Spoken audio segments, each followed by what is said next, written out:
রাওয়াহুল বুখারী। সম্মানিত মসজিদের মুসল্লিবৃন্দ, প্রশংসা আল্লাহ তাআলার জন্য, আলহামদুলিল্লাহ। শান্তি ও রহমতের ধারা বর্ষিত হোক সর্বশ্রেষ্ঠ রাসূলের প্রতি। আমরা সকলে বলি সাল্লাল্লাহু আলাইহি ওয়াসাল্লাম। আজ জুমার খুতবায় আমার সংক্ষিপ্ত আলোচনার বিষয় কুরবানির মাসাইল। কুরবানি সম্পর্কে আলোচনা করতে গিয়ে আমরা প্রথমে জানব কুরবানির হুকুম, পরবর্তীতে কুরবানির ইতিহাস এবং শেষ অংশে গিয়ে কুরবানির পশু সম্পর্কে আমরা বিভিন্ন মাসলা মাসাইল জানার চেষ্টা করব ইনশাআল্লাহ। প্রথমে আপনাদেরকে বলি, আজ থেকে যে কয়েকটি জুমা খুতবা হবে আপনারা অত্যন্ত মনোযোগের সাথে খুতবাগুলো মনে রাখার চেষ্টা করবেন। খুতবার মাঝে যেই পয়েন্টগুলো আপনাদের সামনে উল্লেখ করা হবে, যেই ছোটোখাটো প্রশ্ন আপনাদের সামনে উত্থাপন করা হবে, প্রত্যেকটা কথা আপনারা মনে রাখার চেষ্টা করবেন।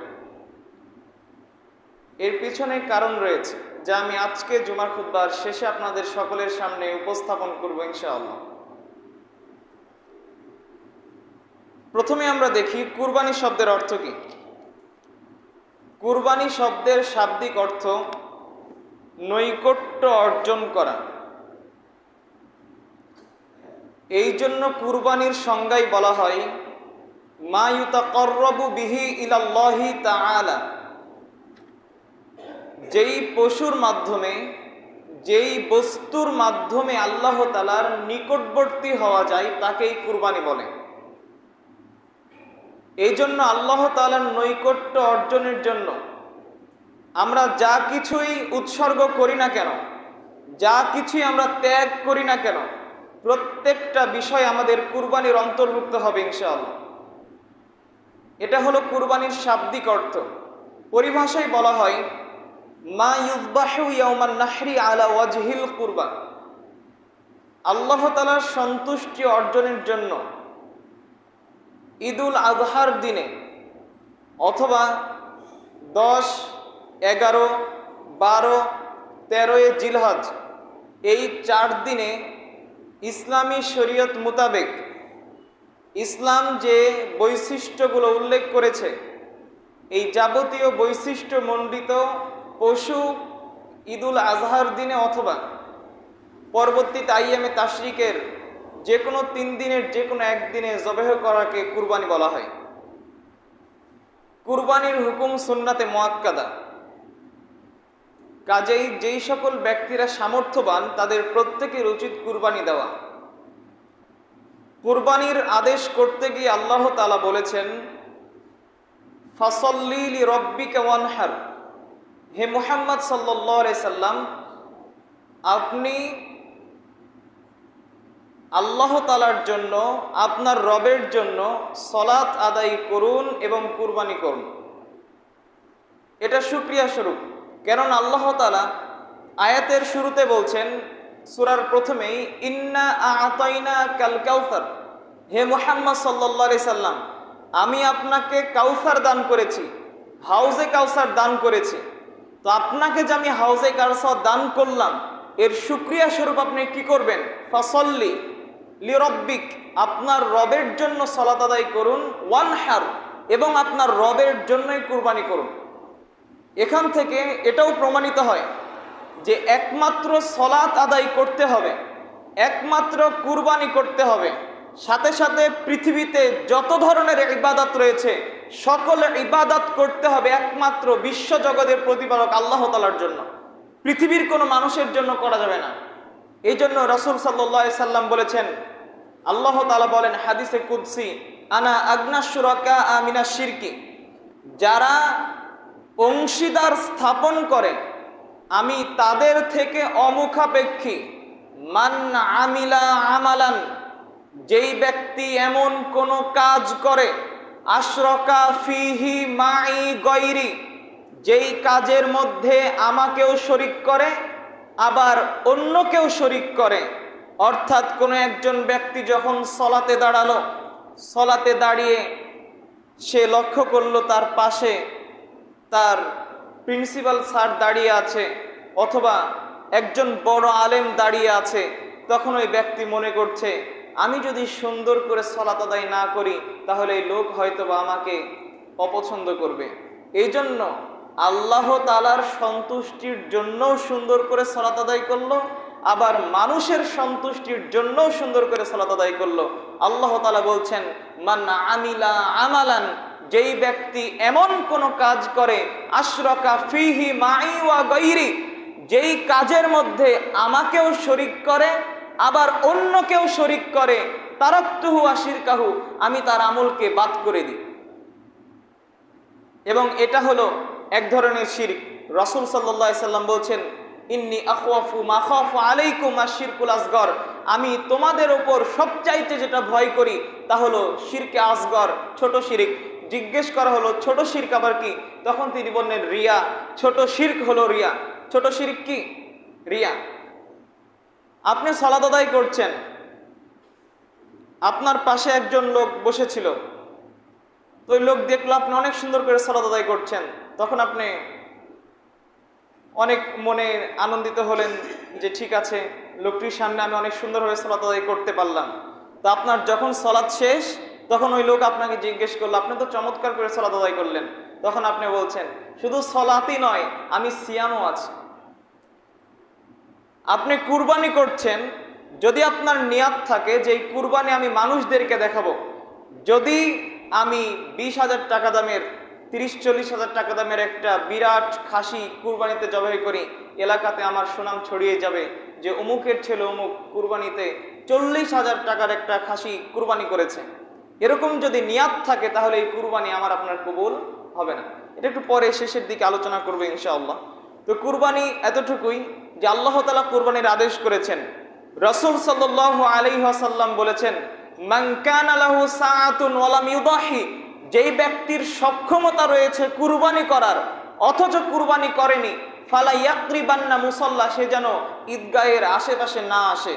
এখানে রাসূল সাল্লাল্লাহু আলাইহি ওয়াসাল্লাম ধমক দিয়েছেন, যেই ব্যক্তির কুরবানি করার সামর্থ্য আছে অথচ কুরবানি করেনি, ওই ব্যক্তি যেন ঈদগাহর আশেপাশে না আসে। এই জন্য আমাদের প্রত্যেকের চেষ্টা করতে হবে কুরবানি করার। আল্লাহ সুবহানাহু ওয়া তাআলা কুরবানির ইতিহাস সম্পর্কে বলতে গিয়ে বলেছেন, ওয়ালিকুল্লি উম্মাতিন জাআলনা মানসাকান, আমি প্রত্যেকটা উম্মাতের জন্য কুরবানিকে নির্ধারণ করেছিলাম। অর্থাৎ আমাদের পূর্বে যত উম্মাত রয়েছে, অতীত হয়ে গেছে, প্রত্যেকটা উম্মতের উপর কুরবানির বিধান ছিল। আমাদের যে কুরবানি, এই কুরবানি ইব্রাহিম আলাইহিস সালামের কুরবানি। তবে পৃথিবীতে সর্বপ্রথম কুরবানির বিধান চালু হয়েছে আদম আলাইহিস সালামের 2 সন্তান হাবিল এবং কাবিলের মাধ্যমে। কোরআনুল কারীমে এবং হাদিসে তাফসিরে যতটুকু বর্ণিত হয়েছে তা আমি আপনাদের সামনে সংক্ষেপে বলি। এখন যে অংশটুকু আলোচনা করব তা হলো তাফসির ইবনে কাসির থেকে। তো ইবনু কাসির রাহিমাহুল্লাহ সূরা মাঈদার তাফসির করতে গিয়ে যখন আল্লাহ তাআলা বললেন, হে মুহাম্মদ সাল্লাল্লাহু আলাইহি সাল্লাম, ওয়াতলু আলাইহিম নাবা আবনাই আদম বিল হক, আপনি মক্কার কাফেরদের সামনে আদম আলাইহিস সালামের 2 সন্তানের কাহিনী বর্ণনা করুন। এই আয়াতের তাফসির করতে গিয়ে ইবনু কাসির রাহিমাহুল্লাহ বলেছেন, আদম আলাইহিস সালামের সন্তান ছিল হাবিল এবং কাবিল। সেই সময় আদম আলাইহিস সালাম এবং হাওয়া আলাইহিস সালামের সন্তান জন্ম নিত জোড়া জোড়া, একটা ছেলে একটা মেয়ে। বিবাহের বিধান ছিল এমন, প্রথম ছেলের সাথে দ্বিতীয়বারের মেয়ের বিবাহ হবে এবং দ্বিতীয়বারে যে জন্মগ্রহণকারী মেয়ের সাথে প্রথমবারের ছেলের বিবাহ হবে। তো আদম আলাইহিস সালামের পরপর সন্তান জন্ম নিল হাবিল, এবং হাবিলের সাথে আরেকজন হাবিলের বোন, এবং কাবিলের সাথে কাবিলের বোন। বিধান অনুযায়ী হাবিলের সাথে বিবাহ হবে কাবিলের বোনের, কাবিলের বোনের সাথে বিবাহ হবে হাবিলের বোনের। যদিও অনেকে হাবিল কাবিল এর বোনের নাম উল্লেখ করেন যে ইকরিমা লাবুদা, তবে আমি তাফসিরে তাদের নাম খোঁজার চেষ্টা করেছি, হয়তোবা আমার জ্ঞানের স্বল্পতার কারণে তাদের নাম পাইনি, এজন্য আমি তাদের নাম আপনাদের সামনে উল্লেখ করব না। যেহেতু কোরআনেও বর্ণিত হয়নি, হাদিসেও বর্ণিত হয়নি, হয়তোবা অন্য কোনো তাফসিরে থাকতে পারে, আল্লাহু আলাম। তো হাবিল বিবাহ করবে কাবিলের বোনকে, কাবিল বিবাহ করবে হাবিলের বোনকে। তো হাবিলের বোন ছিল কুৎসিত, দেখতে তেমনটা ভালো না, কিন্তু কাবিলের বোন ছিল অনেক সুন্দর। যখন আদম আলাইহিস সালাম তাদেরকে বললেন তোমাদেরকে বিবাহ করতে হবে এই পদ্ধতিতে, তখন কাবিল বলে উঠল আমার সাথে যে জন্মগ্রহণ করেছে সে অধিক সুন্দর, আমি তাকেই বিবাহ করব। এরকম যখন বিষয়টি এই পর্যায়ে পৌঁছালো, যখন কাবিল মেনে নিচ্ছিলেন না, তখন তাদেরকে আদেশ করা হলো তোমরা দুইজন আল্লাহ তাআলার নিকটে কুরবানি পেশ করো। কুরবানি পেশ করার পরে যার কুরবানি কবুল হবে সে কাবিলের বোনকে বিবাহ করবে। যদি হাবিলের কুরবানি কবুল হয়ে যায় তাহলে হাবিল কাবিলের বোনকে বিবাহ করবে, আর কাবিলের কুরবানি যদি কবুল হয়ে যায় তাহলে কাবিল তার বোনকেই বিবাহ করবে। তখন দুইজন আল্লাহ তাআলার নিকটে কুরবানি পেশ করলো। আল্লাহ তাআলা এখন থেকে কোরআনুল কারীমে সম্পূর্ণ ঘটনা আল্লাহ তাআলা সূরা মাইদার 27 নম্বর আয়াত থেকে শুরু করে পরপর কয়েকটি আয়াতে বর্ণনা করছেন। আল্লাহ রাব্বুল আলামিন বলছেন ওয়াতলু আলাইহিম নাবা আবনাই আদম বিল হক, হে মুহাম্মদ সাল্লাল্লাহু আলাইহি সাল্লাম আপনি আপনার পথভ্রষ্ট সম্প্রদায়ের সামনে হাবিল এবং কাবিলের কাহিনী বর্ণনা করুন। তারা হলো আদম আলাইহিস সালামের দুইজন ছেলে হাবিল এবং কাবিল। ইয কররাবা কুরবানান, যখন তারা আল্লাহ তাআলার নিকটে কুরবানি পেশ করেছিল, হাবিল এবং কাবিলকে যখন কুরবানি করার জন্য বলা হয়, তখন হাবিল আল্লাহর দরবারে পেশ করেছিল একটা মোটা তাজা মেষ, এবং কাবিল আল্লাহ তাআলার দরবারে পেশ করেছিল কিছু শস্য। সেই সময় কুরবানি কবুল হওয়ার বিধান ছিল, যার কুরবানি কবুল হবে আসমান থেকে আগুন এসে তার কুরবানি জ্বলে যাবে। যখন তারা আল্লাহ তাআলার দরবারে কুরবানি পেশ করলো, তখন হাবিলের কুরবানি কবুল করা হলো, আকাশ থেকে আগুন এসে হাবিলের সেই মেষ জ্বলে গেল, বোঝা গেল তার কুরবানি কবুল হয়েছে। এবং ওয়ালাম ইউতাকাব্বাল মিনাল আখার, এবং কাবিলের কুরবানি কবুল করা হয়নি, হাবিলের কুরবানি কবুল করা হলো, কাবিলের কুরবানি কবুল করা হলো না। এই জন্য কাবিলের হিংসা হয়ে গেল। এখন সমাজে লোকেরা বলবে তার কুরবানি কবুল হয়েছে, তোমার কুরবানি কবুল হয়নি, এই লাঞ্ছনা সে কি দিয়ে ঠেকাবে। এক পর্যায়ে সে বলল হে হাবিল লা আকতুলান্নাক, আমি তোমাকে হত্যা করব। এখানে অনেকের মনে থাকে না যে আদম আলাইহিস সালামের কোন সন্তান হত্যা করলো আর কে হত্যা হলো, হাবিল না কাবিল? হাবিল এ হলো হত্যা মানে নিহত মাকতুল, আর যে কাবিল সে হলো কাতিল। যারা মাদ্রাসায় পড়ে তারা বুঝতে পারবে, কতালে ইয়াকতুল মানে হত্যা করা। তো কাতিল, যে কাতিল সে হলো কাবিল। কাতিলের শুরুতেও যে হরফ রয়েছে, কাবিলের শুরুতেও সেই হরফ রয়েছে। কাজেই আমরা এভাবে মনে রাখতে পারি যে হত্যা করেছে সে কাবিল, আর যে নিহত রয়েছে সে হলো হাবিল। পরবর্তীতে আপনাদের সামনে এটা আসতে পারে। তো যখন কাবিল হাবিলকে বলল আমি তোমাকে হত্যা করব, এই পর্যায়ে হাবিল তখন কি বলছে দেখেন, আল্লাহ রাব্বুল আলামিন বলছেন, হাবিল তখন বলল লা ইম বাসাত্তা ইলাইয়া ইয়াদাকা লিতাকতুলানি, যদি আমাকে হত্যা করার জন্য তুমি তোমার হাত আমার দিকে বাড়াও, মা আনা বিবাসিতি ইয়াদি ইলাইকা লিয়াকতুলাক, আমি তোমাকে হত্যা করার জন্য আমার হাত তোমার দিকে বাড়াবো না। তার মানে তুমি আমাকে মারো মারো, আমি তোমাকে মারবো না। যদি কঠিন ফিতনা হয়ে যায় তাহলে বিষয়টা এরকমই, যদিও এই বিষয় এখন আলোচনা না করি। এরকম মুসলিমদের মাঝে এক সময় এরকম পরিস্থিতি হতে পারে, যদি আপনি হত্যাকাণ্ড শুরু করেন তাহলে আপনার সমাজের ক্ষতি হবে, কিন্তু আপনি যদি নিজেই নিহত হয়ে যান, হত্যা হয়ে যান, তাহলে সমাজের কোনো ক্ষতি হবে না। সেই সময় আপনার নিহত হয়ে যাওয়াই ভালো। এরপরেও রাসূল সাল্লাল্লাহু আলাইহি ওয়াসাল্লাম বলছেন, কোনো ব্যক্তির কেউ যদি সম্পদ নেওয়ার জন্য চলে আসে, অতঃপর ফাকাতালা, সে যদি ওই ব্যক্তির সাথে লড়াই করে, ফাকুতিলা, অতঃপর যদি তাকে হত্যা করা হয়, ফাহুয়া শাহিদ, তাহলে সে শহীদের মর্যাদা পাবে। সুবহানাল্লাহ। একজন অন্যায়ভাবে আপনার সম্পদকে লুট করার জন্য এসেছে, আপনি তাকে নিষেধ করেছেন কিন্তু সে থামেনি, এক পর্যায়ে আপনাকে তার সাথে লড়াই করতে হচ্ছে, তাহলে আপনার যদি লড়াই করতে করতে মারা যান তাহলে আপনি শহীদ হবেন, এবং আপনি যদি লড়াই করতে করতে তাকে হত্যা করে দেন তাহলে আপনার উপর কোনো দোষ আসবে না, কারণ এটা দোষ সম্পূর্ণ ওই ব্যক্তির, যে জোর করে আপনার সম্পদ লুট করতে গিয়েছে। এক পর্যায়ে এইভাবে যখন হাবিল কাবিলকে বলল, তুমি আমাকে মারো, আমি তোমাকে মারবো না, ওয়া ইন্নী উরিদু, এবং আমি চাই, আনতাবু আবি ইসমি অবি ইসমিকা, তুমি আমার পাপ এবং তোমার পাপ বহন করবে, ফাতাকুনা মিন আসহাবিন নার, অতঃপর তুমি জাহান্নামবাসীদের অন্তর্ভুক্ত হবে।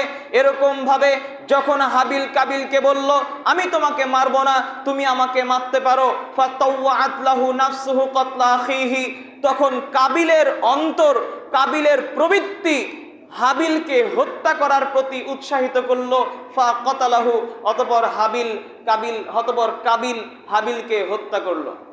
যখন কাবিল হাবিলকে হত্যা করলো, এখন সে দিশেহারা হয়ে গেছে, আমি তো আমার ভাইকে হত্যা করলাম, কিভাবে এই লাশকে আমি লুকাবো, কিংবা এই লাশ নিয়ে আমি কি করব, এটা হাবিলের জানা ছিল না। হাবিলের যখন জানা ছিল না, কাবিলের যখন জানা ছিল না, যখন কাবিল এরকম ভাবে দিশেহারা হয়ে গেল, তখন আল্লাহ রাব্বুল আলামিন আকাশ থেকে কাক প্রেরণ করলেন।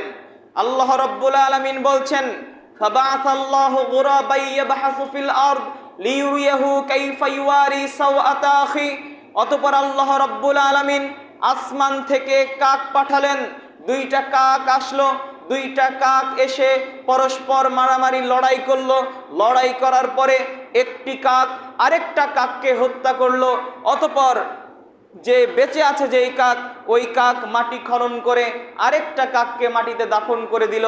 যখন কাবিল এগুলো দেখলো, তখন কাবিল বুঝতে পারলো যে তাকে কি করতে হবে।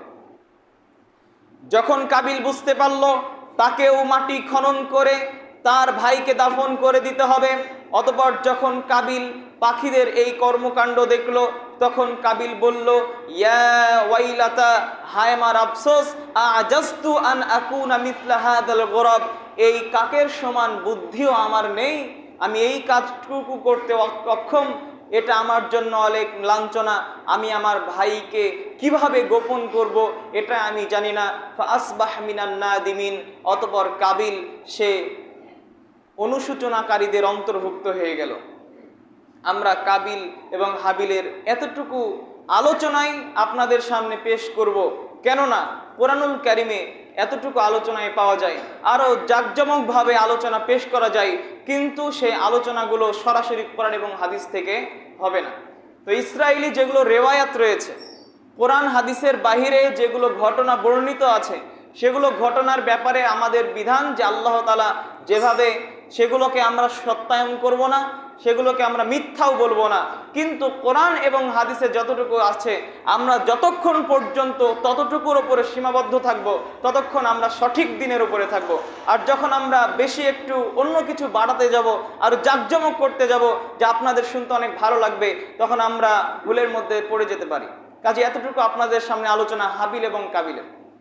তবে আমাদের যে কুরবানি, এই কুরবানি মূলত ইব্রাহিম আলাইহিস সালামের কুরবানি। ইব্রাহিম আলাইহিস সালামের ঘটনা আমরা পরবর্তী জুমা থেকে 2 জুমা আলোচনা করব ইনশাআল্লাহ। ইব্রাহিম আলাইহিস সালাম 8ই জিলহজ স্বপ্নে দেখলেন যে তিনি ইসমাঈল আলাইহিস সালামকে হত্যা করছেন, কুরবানি করছেন।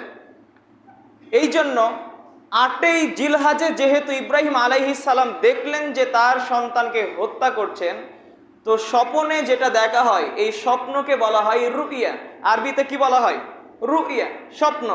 তো এই জন্য যেহেতু ইব্রাহিম আলাইহিস সালাম 8ই জিলহজ তিনি স্বপনে তার সন্তানকে কুরবানি করতে দেখলেন। এই জন্য 8ই জিলহজের নাম হলো ইয়ামুত তারবিয়া, স্বপ্ন দেখার রাত্রি। অতঃপর ইব্রাহিম আলাইহিস সালাম 9 জিলহজের দিনে পুনরায় সেই স্বপ্ন আবার দেখলেন। যখন স্বপ্ন দেখলেন তখন তিনি নিশ্চিত হয়ে গেলেন যে আল্লাহ রাব্বুল আলামিন আমাকে আদেশ করছেন, কেননা নবীগণের স্বপ্ন ওহী হয়ে থাকে। নবীরা যদিও ঘুমায়, তাদের চোখ ঘুমিয়ে থাকে কিন্তু তাদের অন্তরটা জাগ্রত থাকে।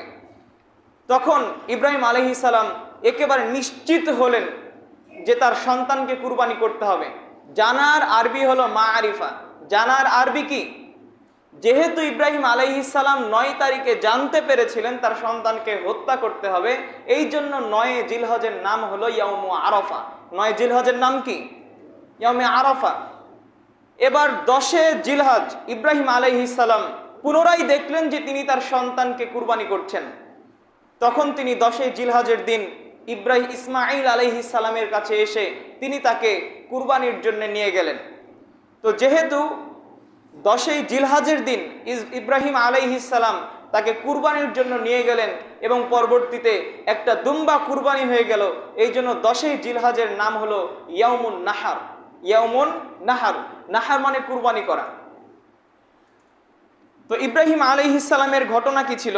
আল্লাহ রাব্বুল আলামিন সূরা সফফাতের মধ্যে সুন্দরভাবে উল্লেখ করছেন, ফালাম্মা বালাগা মাহুস সায়া, যখন ইসমাঈল আলাইহিস সালাম এমন বয়সে পৌঁছালেন যখন তিনি তার পিতার সহযোগী হিসেবে কাজ করতে পারবেন, তখন ইব্রাহিম আলাইহিস সালাম দেখলেন যে তিনি তার সন্তানকে কুরবানি করছেন। তখন ইব্রাহিম আলাইহিস সালাম তার সন্তানকে বললেন, ইয়া বুনাইয়া, হে আমার সন্তান, ইন্নী আরা ফিল মানামি আন্নী আযবাহুকা ফানজুর মাযা তারা, আমি স্বপ্নে দেখছি যে আমি তোমাকে হত্যা করছি, এই ব্যাপারে তোমার মতামত কি? তুমি মতামত দাও। ইব্রাহিম আলাইহিস সালাম তার সন্তানকে বলছেন, হে সন্তান, তোমার মতামত কি? আপনি যখন আপনার পরিবারের ফ্যামিলি মিটিং করছেন, কোনো বিষয়ে সিদ্ধান্ত নিতে যাচ্ছেন, আপনার 12-14 বছরের একটা ছেলে রয়েছে, সেই সন্তানকে আপনি জিজ্ঞাসা করেন না যে আচ্ছা এই ব্যাপারে তোমার মত কি, তুমি কি পরামর্শ দিতে পারো? এটা ঠিক নয়। আপনার সন্তান যদি বালেগ হয়ে যায় তাহলে সেই সন্তানকে আপনি জিজ্ঞেস করবেন যে আসলে আমরা এই ব্যাপারে সিদ্ধান্ত নিতে যাচ্ছি, হে আমার ছোট সন্তান, তোমার পরামর্শ কি, তোমার মত কি? দেখবেন তার থেকেও কোনো একটা ভালো পরামর্শ চলে আসতে পারে যা আপনার স্ত্রীর, আপনার পিতামাতার মাথায় আসেন। ইব্রাহিম আলাইহিস সালাম যখন বললেন, হে আমার সন্তান, তোমার মতামত কি, তখন ইব্রাহিম আলাইহিস সালাম ইসমাঈল আলাইহিস সালাম কত চমৎকার উত্তর দিলেন। তখন ইসমাঈল আলাইহিস সালাম বলছেন, হে আমার পিতা, ইফআল মা তুমার, আপনাকে যা আদেশ করা হয়েছে আপনি তা পালন করেন। সাতাজিদুনি ইনশাআল্লাহু মিনাস সাবিরিন, আল্লাহ তাআলা যদি চান তো আপনি আমাকে ধৈর্যশীল পাবেন, ইনশাআল্লাহ আপনি আমাকে ধৈর্যশীল পাবেন। বাপ যেরকম নিজের সন্তান সেরকম, যদি আপনি স্বপ্নে দেখি আমি আপনার সন্তানকে হত্যা করছি, এমনকি যদি কোনো সময় আল্লাহ তাআলার পক্ষ থেকে আদেশ চলে আসে যে আপনার সন্তানকে হত্যা করতে হবে, তাহলে আপনার কাছে এটা আকাশ ভেঙে পড়ার মতো যে আপনি নিজে হত্যা হয়ে যাব, নিহত হয়ে যাব, কিন্তু নিজের সন্তানকে হত্যা করতে পারবো না। অথবা যদি যারা সন্তান রয়েছে আমরা যদি স্বপ্নে দেখি, আমার পিতা যদি আমাকে এসে বলে যে স্বপ্নে দেখলাম তোমাকে হত্যা করছি, যারা আমরা ছেলে রয়েছি আমরা বলবো যে আমাকে দেখেননি, আমার বড়টাকে দেখেছেন। আমাদের ঈমান এতটুকুই, কিন্তু তাদের ঈমান কোন পর্যায়ে ছিল? আমাকে আপনি জবাহ করেন, আমাকে আপনি ধৈর্যশীলদের অন্তর্ভুক্ত পাবেন ইনশাআল্লাহ। অতঃপর ফালাম্মা আসলামা, যখন বাপ বেটা মিলে আল্লাহ তাআলার কাছে আত্মসমর্পণ করলেন, ওয়াতাল্লাহু লিল জানিন, যখন ইব্রাহিম আলাইহিস সালাম জবাহ করার জন্য ইসমাঈল আলাইহিস সালামকে মাটির উপরে ফেলে দিলেন, ওয়ানাদাইনাহু আনিয়া ইব্রাহিম, তখন আল্লাহ রাব্বুল আলামিন ইব্রাহিম আলাইহিস সালামকে ডাক দিলেন, হে ইব্রাহিম, কদ সাদ্দাক্তার রুইয়া, আপনি আপনার স্বপ্নকে সত্যে রূপান্তরিত করেছেন। ইন্না কাযালিকা নাজজিল মুহসিনিন, এইভাবে আমি মুহসিনদেরকে, যারা একনিষ্ঠ বান্দা, তাদেরকে প্রতিদান দিয়ে থাকি। ইন্না হাযা লাহুয়াল বালাউল মুবিন, নিশ্চয় এটা হলো স্পষ্ট পরীক্ষা। ওয়াফাদাইনাহু বিযিবহিন আযীম, আসলে আমি ইসমাঈলকে কুরবানি করাটা চাইনি, দেখছি আপনি আমার প্রতি কেমন ভরসা রাখেন, আমি ইসমাঈলের বদলে এক মহান কুরবানি আপনার জন্য উপহার দিলাম। একটা দুম্বা কুরবানি হয়ে গেল। এরপর আল্লাহ রাব্বুল আলামিন বলছেন ওয়াতারাকনা আলাইহি ফিল আখিরিন, এবং এই কুরবানির ওপরে বাকি উম্মতদেরকে আমি রেখে দিলাম। তার মানে আপনার পরবর্তী উম্মতদের মাঝে এই কুরবানির বিধান আমি চালু করে দিলাম। এখান থেকে কুরবানির বিধান চালু হয়ে গেল। তো কুরবানির পশুর ব্যাপারে সংক্ষিপ্ত আলোচনা করি। কুরবানির পশু নিখুঁত সুঠাম হতে হবে, শক্তিশালী, দেখতে চমৎকার, যেই পশুর মাঝে কোনো খুঁত থাকা যাবে না। রাসূল সাল্লাল্লাহু আলাইহি ওয়াসাল্লামের বাণী, তার পূর্বে আল্লাহ তাআলার বাণী বলি। আল্লাহ তাআলা বলছেন সামানিয়াতা আজওয়াজুম মিনাদ দা'নি ইসনাইন ওয়া মা'জ ইসনাইন ওয়া বাকর ইসনাইন ওয়া ইবিল ইসনাইন। কুরবানির পশু হলো 4 জোড়া 8 প্রকার। 1 নাম্বার হলো ইবিল, উট, নর উট এবং মাদি উট। গরু ষাঁড় হতে পারে, গাভী হতে পারে, ছাগল, ছাগি, দুম্বা, দুম্বি, এগুলোর মাঝে মহিষ প্রবেশ করবে, এবং দুম্বা ছাগলের মাঝে যত ধরনের ছাগল রয়েছে সবগুলোই প্রবেশ করবে। তবে কুরবানির পশু ক্রয়ের ক্ষেত্রে 4টি শর্ত আপনাদেরকে মেনে চলতে হবে, যা রাসূল সাল্লাল্লাহু আলাইহি সাল্লাম বলছেন। বারা ইবনে আযিব রাদিয়াল্লাহু তাআলা আনহু বলেন কামা ফিনা রাসূলুল্লাহি সাল্লাল্লাহু আলাইহি সাল্লাম, রাসূল সাল্লাল্লাহু আলাইহি সাল্লাম আমাদের মাঝে দাঁড়ালেন। অতঃপর তিনি বললেন, শোনো, আরবাউন লা তাজুযু ফিদ দুহায়া, 4 শ্রেণীর পশু কখনো কুরবানির জন্য হবে না। 4 শ্রেণীর পশু কুরবানির যোগ্য নয়।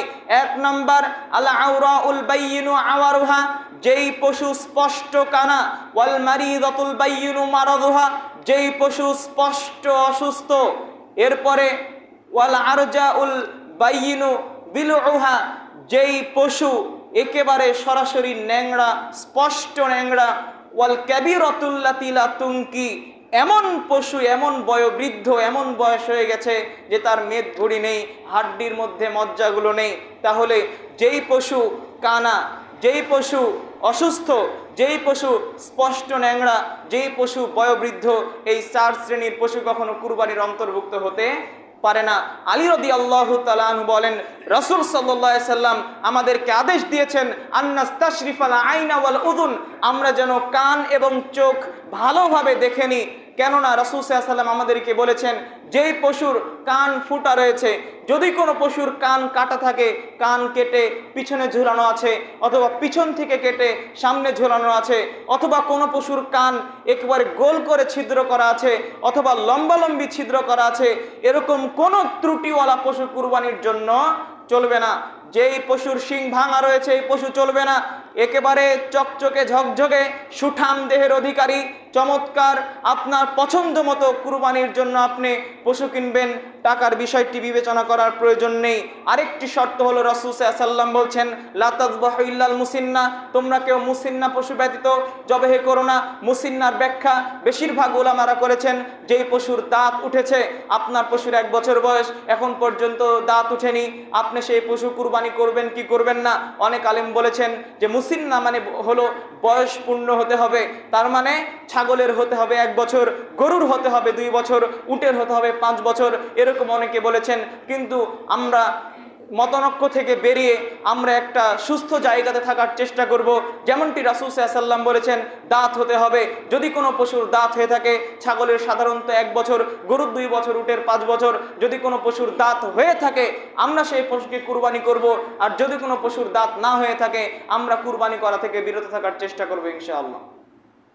তবে রাসূল সাল্লাল্লাহু আলাইহি ওয়াসাল্লাম বলেছেন ইল্লা ইয়াসুর আলাইকুম, যদি তোমাদের উপর কঠিন হয়ে থাকে ফাতাযবাহু জাযাতাম মিনাদ যান, তাহলে তোমরা 6 মাসের একটা ভেড়া তোমরা জবাই করতে পারো, 6 মাসের ভেড়া তোমরা জবাই করতে পারো। যদি তোমরা কুরবানির জন্য কোনো কিছু না পাও, তাহলে আমরা এইভাবে কুরবানির পশু দেখার চেষ্টা করব। এবার আসুন আমরা কুরবানি 1 ভাগে করব নাকি 7 ভাগে করব, যদি আলোচনা করার জন্য আরেকটি জুমার খুতবা প্রয়োজন। যেহেতু আমাদের সামনে সময় নেই, সংক্ষেপে বলি, 2-3 মিনিট বেশি হলে কেউ কিছু মনে করবেন না। প্রথমে আমরা দেখি একটি ছাগল কুরবানি দিতে হবে। আব্দুল্লাহ ইবনে হিশাম রাদিয়াল্লাহু তাআলা আনহু বলেন, রাসূল সাল্লাল্লাহু আলাইহি ওয়াসাল্লাম ইউদাহি বিশাতিল ওয়াহিদাতি আন জামি আহলিহি, তার পরিবারের পক্ষ থেকে একটি ছাগল কুরবানি দিতেন। আতা ইবনে ইয়াসার রাদিয়াল্লাহু তাআলা আনহু বলেন, সাআলতু আবু আইয়ুব আল আনসারী, আমি আবু আইয়ুব আল আনসারী রাদিয়াল্লাহু তাআলা আনহুকে জিজ্ঞেস করলাম, কাইফা কানাতিদ দুহায়া আলা হাদি রাসূলিল্লাহি সাল্লাল্লাহু আলাইহি সাল্লাম, রাসূল সাল্লাল্লাহু আলাইহি সাল্লামের যুগে কিভাবে কুরবানি দেওয়া হতো। তখন রাসূল সাল্লাল্লাহু আলাইহি সাল্লামের যুগের কথা বলতে গিয়ে বলছেন, কানা রাজুলু বিশাতি আনহু ওয়া আন আহলি বাইতিহি ফায়াকুলুনা ওয়া ইউতঈমুন, রাসূল সাল্লাল্লাহু আলাইহি সাল্লামের যুগে মানুষেরা তার পরিবারের পক্ষ থেকে, নিজের পক্ষ থেকে একটি ছাগল কুরবানি দিত, নিজে খেত এবং অন্যদেরকে খাওয়াতো। এবার দেখুন 2টা ছাগল কুরবানি। আয়েশা রাদিয়াল্লাহু তাআলা আনহা বলেন, রাসূল সাল্লাল্লাহু আলাইহি সাল্লাম আমাকে আদেশ করলেন আমি যেন কাবশাইনে 2টা ছাগল, কাবশিন আকরনা, একটি মেষ কুরবানি দেওয়া। রাসূল সাল্লাল্লাহু আলাইহি সাল্লাম আমাকে একটি মেষ নিয়ে আসতে বললেন, যে মেষের শিং রয়েছে ইয়াতাউ ফি সাওয়াদিন, যার পা কালো, ওয়া ইয়াবরুকু ফি সাওয়াদিন, যার পেট কালো, ওয়া ইয়ামদুরু ফি সাওয়াদিন, যার চোখ কালো। এবং ওই পশুকে নিয়ে আসা হলো। আল্লাহ রাসূল বললেন, হে আয়েশা, হালুমিল মুদিয়া ইশহাদিহা বিহাজার, তুমি আমাকে সেই ছুরিটা দাও এবং ছুরিটা তুমি ধার করো, ধার করে নিয়ে আসো। রাসূল সাল্লাল্লাহু আলাইহি সাল্লামের জন্য নিয়ে আসা হলো। রাসূল সাল্লাল্লাহু আলাইহি সাল্লাম পশুকে মাটিতে বসিয়ে দিলেন, শুইয়ে দিলেন এবং তিনি ছুরি দিয়ে তিনি জবাই করলেন এবং তিনি বললেন, বিসমিল্লাহি আল্লাহুম্মা তাকাব্বাল মিন মুহাম্মদ ওয়া আলি মুহাম্মদ ওয়া আন উম্মতি মুহাম্মদ, হে আল্লাহ, মুহাম্মাদের পক্ষ হতে, মুহাম্মাদের পরিবারের পক্ষ হতে এবং মুহাম্মাদের উম্মতের পক্ষ হতে তুমি এটা কবুল করো। রাসূল সাল্লাল্লাহু আলাইহি সাল্লাম 2টি পশু জবাই করেছেন। রাসূল সাল্লাল্লাহু আলাইহি সাল্লাম দুহাবি কাবশাইনে আমলাহাইনে আকরনাইনে, রাসূল সাল্লাল্লাহু আলাইহি সাল্লাম ধূসর রঙের শিংওয়ালা 2টি মেষ কুরবানি করেছেন। এভাবে আরো হাদিস রয়েছে। এবার আমরা দেখি রাসূল সাল্লাল্লাহু আলাইহি সাল্লাম গরু কুরবানি করেছেন। মা নাহারা রাসূলুল্লাহ সাল্লাল্লাহু আলাইহি সাল্লাম, রাসূল সাল্লাল্লাহু আলাইহি সাল্লাম কুরবানি করেছেন আনহুয়ান আহলি বাইতিহি, নিজের পরিবারের পক্ষ থেকে, নিজের পক্ষ থেকে, ইল্লা বাদানাতান ওয়াহিদাতান, একটি উট, আও বাকরাতান ওয়াহিদাতান, অথবা একটি ছাগল। এরপরে ইবনে আব্বাস রাদিয়াল্লাহু তাআলা আনহু বলেন, কল্লাতিল ইবিলু আলা আহদি রাসূলিল্লাহি সাল্লাল্লাহু আলাইহি সাল্লাম, রাসূল সাল্লাল্লাহু আলাইহি সাল্লামের যুগে উট কমে গেল। তখন রাসূল সাল্লাল্লাহু আলাইহি সাল্লামের আদেশ দিলেন, ফামারহুম ইয়ানহারুল বাকারা, রাসূল সাল্লাল্লাহু আলাইহি সাল্লাম উট, গরু কুরবানির আদেশ দিলেন। এই জায়গাতে ভাগের কথা উল্লেখ নেই। ভাগের কথা উল্লেখ আছে কোন ক্ষেত্রে? যেই জায়গাতে উল্লেখ আছে তা হলো সফরের ক্ষেত্রে। আব্দুল্লাহ ইবনে আব্বাস রাদিয়াল্লাহু তাআলা আনহু বলেন, রাসূল কুন্না মা রাসূলিল্লাহি সাল্লাল্লাহু আলাইহি সাল্লাম ফি সাফারিন, রাসূল সাল্লাল্লাহু আলাইহি সাল্লামের সাথে আমরা একটি সফরে ছিলাম। ফাদরাল আযহা, তখন ঈদুল আযহা উপস্থিত হলো। ফাশতারাকনা ফিল বাকারাতি সাবআতান ওয়াল বাঈরি আশারাতান, তখন আমরা একটি গরুতে 7 জন এবং একটি উটে আমরা 10 জন অংশগ্রহণ করলাম। জাবির রাদিয়াল্লাহু তাআলা আনহু বলেন, নাহারনা মা রাসূলিল্লাহি সাল্লাল্লাহু আলাইহি সাল্লাম, রাসূল সাল্লাল্লাহু আলাইহি সাল্লামের সাথে আমরা জবাই করেছি আমাল হুদাইবিয়া নামক জায়গাতে, যে বছর সন্ধি হয়েছে। কি কুরবানি করেছি? আল বাদানাতা, উট, আন সাবআতিন, 7 জনের পক্ষ থেকে, ওয়াল বাকরাতা আন সাবআতিন, এবং গরু 7 জনের পক্ষ থেকে। জাবির রাদিয়াল্লাহু তাআলা আনহু বলেন, খরজনা মা রাসূলিল্লাহি সাল্লাল্লাহু আলাইহি সাল্লাম মুহিল্লিনা, আমরা ইলহামবাদ অবস্থায় হজের জন্য বাহির হলাম রাসূল সাল্লাল্লাহু আলাইহি সাল্লামের সাথে। ফাআমারনা, তখন রাসূল সাল্লাল্লাহু আলাইহি সাল্লাম আমাদেরকে আদেশ দিলেন, আন্নাশতারিকা ফিল ইবিলি ওয়াল বাকরি কুল্লু সাবআতিন মিন্না ফি বাদানাতিন, রাসূল সাল্লাল্লাহু আলাইহি সাল্লাম তখন আমাদেরকে প্রত্যেক উট এবং গরুতে 7 জন করে আদেশ দিলেন। আমরা সব হাদিস যদি একত্রিত করি তাহলে আমরা দেখতে পাবো রাসূল সাল্লাল্লাহু আলাইহি সাল্লাম যখন বাড়িতে অবস্থান করেছেন তখন তিনি একটি ছাগল বা একটি গরু বা 2টি মেষ তিনি কুরবানি করেছেন। কিন্তু রাসূল সাল্লাল্লাহু আলাইহি সাল্লাম এবং সাহাবা ইকরাম রাদিয়াল্লাহু আনহুম যখন তারা সফরে এসেছেন, যখন হজের জায়গাতে গিয়েছেন, হুদাইবিয়ার জায়গাতে যখন ছিলেন, তখন রাসূল সাল্লাল্লাহু আলাইহি সাল্লাম এবং সাহাবা ইকরাম রাদিয়াল্লাহু আনহুম তখন 7 জনে একটি গরুতে এবং 10 জনে একটি উটে, অথবা 7 জনে একটি গরুতে 7 জনে একটি উটে রাসূল সাল্লাল্লাহু আলাইহি সাল্লাম এবং তার সাহাবীরা অংশগ্রহণ করেছেন।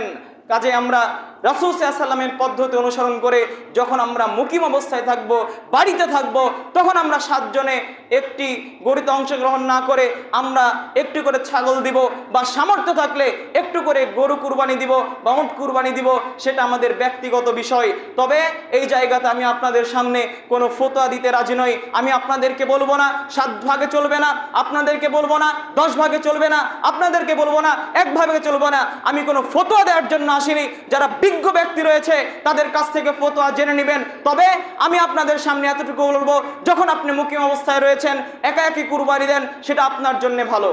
এই জায়গাতে আমি যেই বিষয়টা সবচাইতে বেশি গুরুত্ব দিব তা হলো আপনি কি নিয়তে কুরবানি দিচ্ছেন।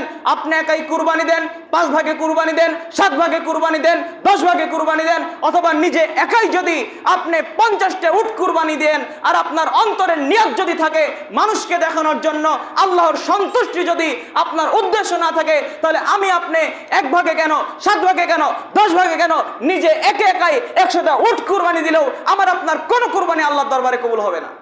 আজকের সমাজে শুধু মানুষদের সামনে এই ভাগাভাগি নিয়ে অনেক বক্তব্য দেওয়া হয়, মানুষদের সামনে অনেক কথাই বলা হয়, কিন্তু ভাগসম্যের বক্তব্য দেন, কোনো সমস্যা নেই। কিন্তু সবচাইতে যেটা গুরুত্বপূর্ণ বিষয় তাহলে নিয়াতের বিষয়। কেননা লা ইয়ানালাল্লাহু লুহুমহা ওয়ালা দিমাউহা ওয়ালাকিন ইয়ানালুহু তাকওয়া মিনকুম। আল্লাহ তাআলার কাছে কুরবানির রক্ত পৌঁছায় না, গোশত পৌঁছায় না, বরং আল্লাহ তাআলার কাছে পৌঁছায় মানুষের তাকওয়া। আপনি কোন নিয়াতে কুরবানি দিচ্ছেন এটা আপনার বিবেচনা করতে হবে।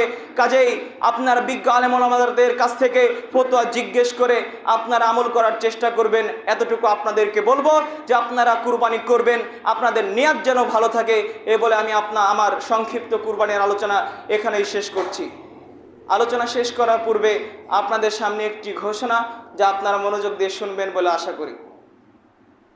আজকের জুমার খুতবা সহ আগামী 2 জুমার খুতবা অর্থাৎ ঈদের পূর্বে 2 খুতবার উপরে আপনাদের সামনে একটা প্রতিযোগিতার ব্যবস্থা করা হয়েছে এবং সেই প্রতিযোগিতা অনুষ্ঠিত হবে ইনশাআল্লাহ। এই মর্মে কুরবানি আজকের জুমায় যে আলোচনা করা হলো এখান থেকে, এবং আগামী 2 জুমা ইব্রাহিম আলাইহিস সালামের জীবনের উপরে তথ্যবহল আলোচনা করা হবে ইনশাআল্লাহ।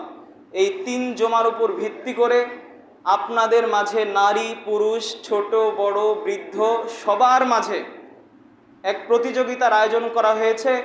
আপনাদের সকলের পরীক্ষা নেওয়া হবে এবং যে পরীক্ষায় ফার্স্ট হতে পারবে, সেকেন্ড হতে পারবে, থার্ড হতে পারবে, তাদের জন্যে অনেক ভালো পুরস্কার থাকবে আমার পক্ষ থেকে, কমিটির পক্ষ থেকে নয়। এটা আমি আমার নিজ থেকে আপনাদেরকে পুরস্কৃত করব এবং অনেক ভালো মানের পুরস্কার থাকবে ইনশাআল্লাহ। কাজেই আপনারা জুমার খুতবার শুরু থেকে শেষ পর্যন্ত উপস্থিত থাকার চেষ্টা করবেন। শেষের দিকে যারা থাকবে তারা প্রথম দিকের আলোচনা শুনতে পারবে না। তার মানে প্রথম দিক থেকে যদি কোনো প্রশ্ন আপনাদের এমসিকিউ দেওয়া হয় তাহলে আপনারা সেই প্রশ্নের উত্তর দিতে পারবেন না।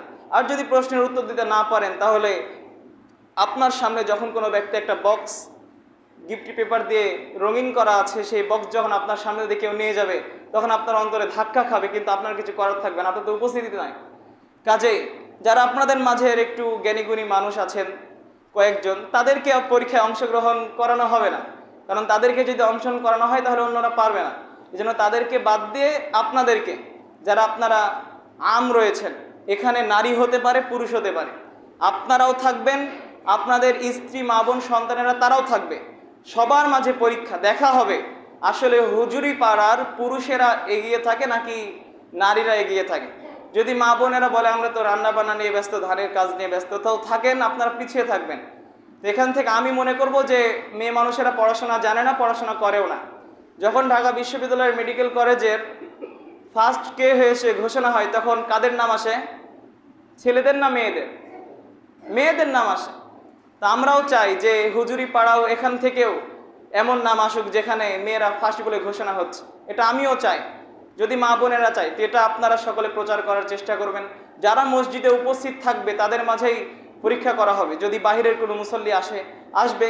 কাজেই এই কয়েক জুমা আপনারা খুব ভালোভাবে মনোযোগ দিয়ে বক্তব্য শোনার চেষ্টা করবেন। যে তথ্যগুলো আপনাদের সামনে দেওয়া হচ্ছে সেগুলো আপনারা ভালোভাবে মনে রাখার চেষ্টা করবেন। এবং আমার এই 3টি খুতবাই ইউটিউবে ফেসবুকে যাবে ফাহিমের আইডিতে।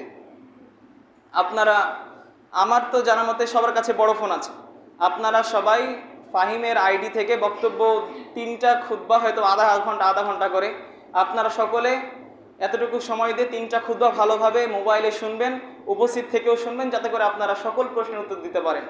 প্রশ্ন ভালো মানের হবে, পুরস্কারও ভালো মানের হবে, কাজে আপনারা সকলে চেষ্টা করবেন।